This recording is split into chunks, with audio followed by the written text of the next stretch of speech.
Hey guys, today as promised I'm going to be doing a full bookshelf tour. If you didn't see the other day, I did a video of me organising my bookshelf. If you want to see that, I've linked it in the description below. Let's get into the bookshelf tour. These are my bookshelves that I got from the warehouse a few years ago. I'm going to start with the top shelf. So on the left here we have my library books that are my TBR for the month. Books that I've already finished this month, and then these are my TBR books from my own collection, so books that I own that I haven't read yet. There's also a Sex Pistols graphic novel here. That's just because it doesn't fit on any of the shelves. Starting with this first shelf here, it's kind of my dystopian series. I've got the Matched trilogy by Ali Condé. There is Matched, Crossed, Reached. Then we have the Maze Runner series. The first one is The Maze Runner, The Scorched Trials, The Death Cure, and The Kill Order. Then I have Divergent by Veronica Roth and Insurgent by Veronica Roth. I don't have the whole series just because I only got halfway through this one.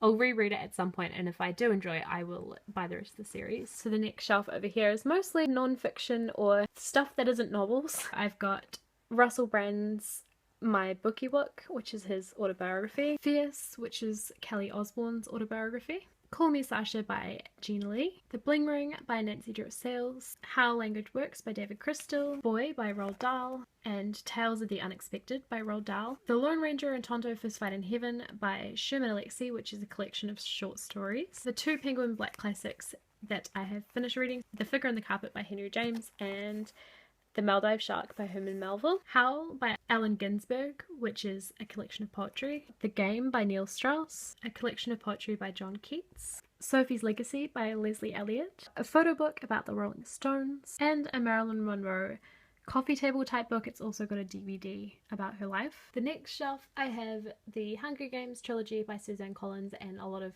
middle grade. There is The Hunger Games, Catching Fire, and Mockingjay. Then I have the Molly Moon series by Georgia Bing, Molly Moon's Incredible Book of Hypnotism, Molly Moon Stops the World, Molly Moon's Hypnotic Time Travel Adventure, Molly Moon, Mickey Minus and the Mind Machine, Molly Moon and the Morphing Mystery, and Molly Moon and the Monster Music. Then I have Angus Long's Imperfect Snogging by Louise Renison, Elle and Blair Fowler's book Beneath the Glitter, and Lola Rose by Jacqueline Wilson. On the next shelf I have some children's classics and some more non-fiction. The Wizard of Oz by L. Frank Baum, Black Beauty by Anna Sewell, Peter Pan by J. M. Barrie, Alice's Adventures in Wonderland and Through the Looking Glass by Lewis Carroll, Winnie the Pooh by A. M. Mill, Matilda by Roald Dahl, The Pink Fairy Book, it's just a collection of children's stories, The Classical World by Robin Lane Fox, The Art of War by Sun Tzu, The Politics by Aristotle. This is a collection of philosophical stuff. I have the complete works of Shakespeare as well as a copy of The Tempest. I have this sole copy just because someone gave it to me.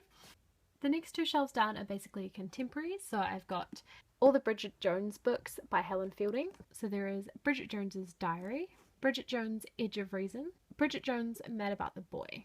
Next is the Hannibal books by Thomas Harris. I don't have the full series. I've got The Silence of the Lambs, Red Dragon, and Hannibal. The Girl with the Dragon Tattoo by Stieg Larsson, Memoirs of Geisha by Arthur Golden, Girl with a Pearl Earring by Tracy Chevalier, The Curious Incident of the Dog in the Nighttime by Mark Haddon, and Extremely Loud and Incredibly Close by Jonathan Safran Foer. And the next shelf I have Files in the Attic by V.C. Andrews, The Bridges of Madison County by Robert James Waller, Go Ask Alice by Anonymous. This has since been republished, I think, with the actual author's name, but this is the old edition. The Testament of Gideon Mack by James Robertson, Trainspotting by Irvine Welsh, The Wind City by Summer Wigmore, Bully Basher by Witi Ihimada, White Oleander by Janet Finch, and finally this beast of a book, which is the Norton Anthology of American Literature, and there's lots of great books in here. My final two shelves down the bottom are all classics. We've got Frankenstein by Mary W. Shelley, 1984 by George Orwell, An American Tragedy by Theodore Dreiser, Fahrenheit 451 by Ray Bradbury, Lord of the Flies by William Golding. This is Treasure Island by Robert Louis Stevenson, The Picture of Dorian Gray by Oscar Wilde, The Three Musketeers by Alexandre Dumas. This is a sequel to The Three Musketeers called 20 Years After, The Lady of the Camellias by Alexandre Dumas Jr., The Great Gatsby by F. Scott Fitzgerald, The Catcher in the Rye by J.D. Salinger, Dracula by Bram Stoker, Of Mice and Men by John Steinbeck, One Flew Over the Cuckoo's Nest by Ken Kesey, and finally the last little shelf Robinson Crusoe by Daniel Defoe, The Scarlet Letter by Nathaniel Hawthorne, Dead Souls by Nikolai Gogol, Captain Crowley's Mandolin by Louis de Burgess, The English Patient by Michael Ondaatje, Jane Eyre by Charlotte Bronte, Pride and Prejudice by Jane Austen, A Passage to India by E.M. Forster, Heart of Darkness by Joseph Conrad, and finally The Wayward Bust by John Steinbeck. So that's it for this video. Thank you guys for watching. Subscribe if you haven't already if you want to see more from me, and I will see you next time. Bye.